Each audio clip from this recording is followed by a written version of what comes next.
सरकार वाला के 10 मिनट समय बा 20 मिनट समय बा, ये नहीं कहत कि आके 4 घंटा इमे बैठे रहे, लेकिन सरकार 10-20 मिनट समय बा आके परमात्मा के दरबार में, हनुमान जी के दरबार में जितना मुड़ी बा पाप चढ़ल बा सब उतरवा ली। सरकार रउआ सुना तो करके चली ना, बाबू साहब के द्वार पर आराधना होता, हम घर ही से बैठल बैठल हर लागले बटे मार यहाँ आवाज सुन के मिलते बा, लेकिन सरकार घर से सुना तनी वो दोसर बात हो गई, लेकिन यहाँ परमात्मा के डायरी में लिखा जाए यहाँ आम तो, लेकिन वहाँ के ना लिखाई कल बा कैसे तो कल जिंदगी के अपना जतन राजा जी। हई आधा उम्र तो हई बाबू हमें, हई बेटा हमें, हई काकी हई, हई चाची हई, हई दादा हई, हमार दादी हई, सब यही में बीत गई। लेकिन आधा उम्र जौन बीतल बा हई परमात्मा के वहां से करार करके आइल बड़ो कि ह तोहर नाम जब यहाँ सब कुछ भुला गई कहतनी कैसे तो कल जिंदगी के अपना अरे जतन राजा जी, कि कल जिंदगी के अपना अरे जतन राजा जी, तो चल हरि जी के करे भजन राजा जी।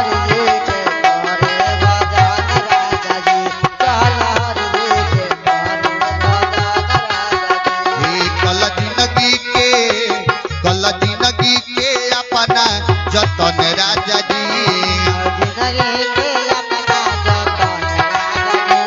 कल जिंदगी के अपना जतन राजा जी, चल हरि जी के करे भजन राजा जी।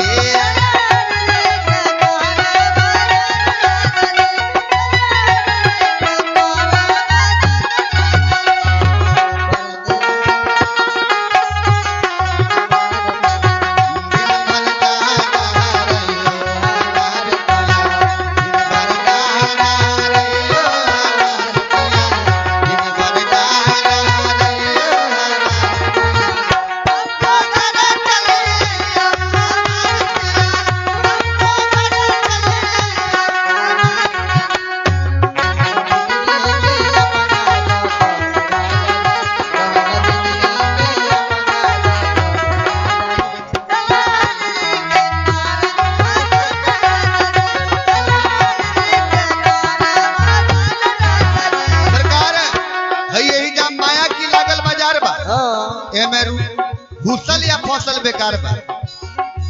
आधा उम्र सरकार यही में बीत गई, लेकिन आधा उम्रिया हई बचल बा हई परमात्मा के दरबार में सरकार आके जितना मोइल बैठल बा सब उतरवा ले। चलिए आई भक्ति शिरोमणि परम पूजनीय आदरणीय वंदनीय ईश्वर चंद जी मार साहब जी के तरफ से 101 रुपया की दान आशीर्वाद स्वरूप आई। ये दिनेश बाबू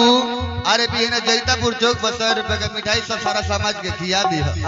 मियाज तर हो जाए। लेकिन बड़ा सुंदर बात कहनी कि दिल से दिल मिलबे ना कइल त हाथ मिला के होई का, दिल से दिल अरे मिलबे ना कइल त हाथ मिला के होई का, जे पहले ना सोचल समझलू बाद में चल के रोई का, जे जवानी में कमैबे ना कइलू बुढ़ापा में चैन से सोई का, आ घर के शोभा दुल्हन बई तो दहेज लेके होई का। और कॉल बाकी आगी का जनता की नया घर छवाइल बा, आगी अरे का जनता की नया घर छवाइल बा, तो बिलाई का जनता की ये महंगा दही टांगाइल बा। बाप रे बाबू सुंगलियां जले चटी है तो मनी है, यही से कॉल बाकी बिलाई का जनता की ये महंगा दही टांगाइल बा, तो कुकुर का जनता की देवता के अंगरासन कढ़ाइल बा, तो गधा का जनता हमारा ऊपर कितना बोझ लदाइल बा। प्रेम से बोली साची दरबार की भक्ति और भगवान की दान देने वाले भक्त की उनकी माता पिता की जय जय जय।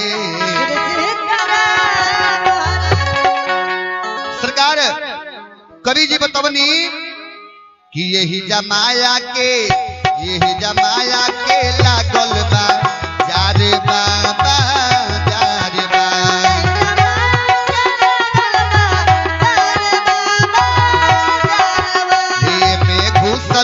फसल बे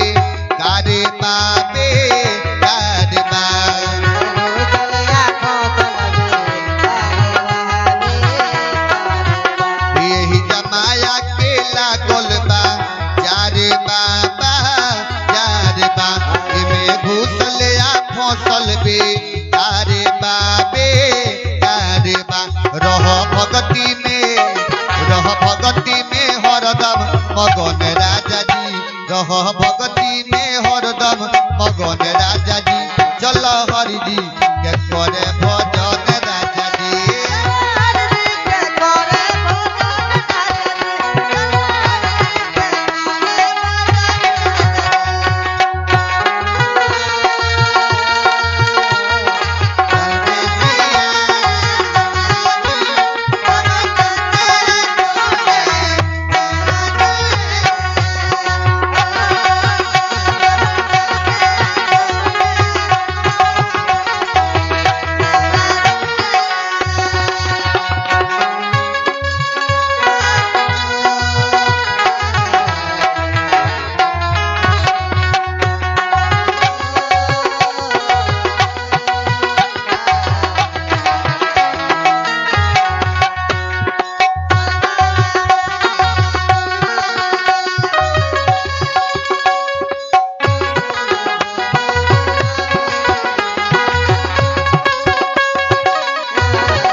चोर यार भूली जावत ई कौन चीज है के हो त काम क्रोध मद लोभ मोह सरकारी ई चोर हलो यार हलो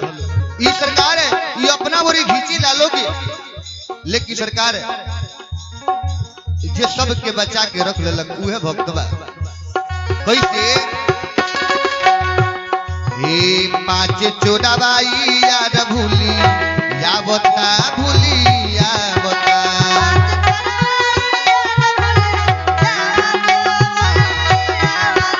के सगरी घूमावता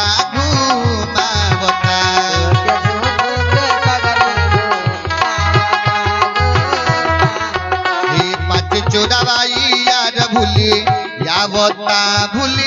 यावता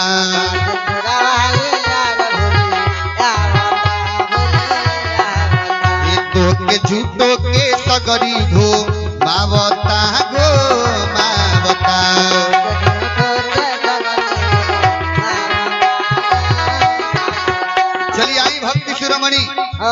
मुखिया जी के तरफ से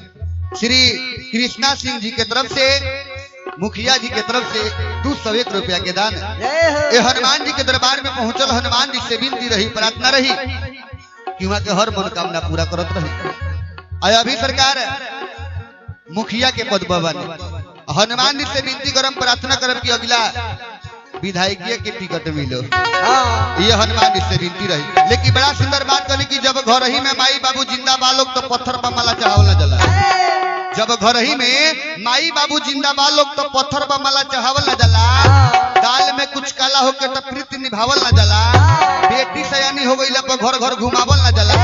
बेटा कितनो प्यारा होके मुड़ी पर चढ़ावल ना जला औरत कितनो सुंदर होके भेद बतावल ना जला आ भाई कितनो दुश्मन होके राज छुपावल ना जला और कल बाकी देह में खून ना रही तो राजाई का करी कपट्टी कुचरा केहू के बड़ाई का करी आ चूहा कबो सांप से लड़ाई का करी हमार दिए भगवान तो तोहर अंग्रेजी दवाई का करी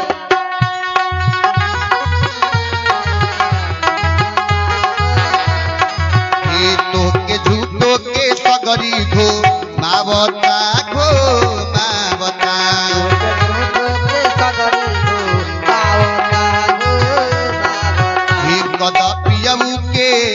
कदपियऊ के आपन मन राजा जी कदपियऊ के आपन मन राजा जी चल हरि जी के कहर भजन राजा जी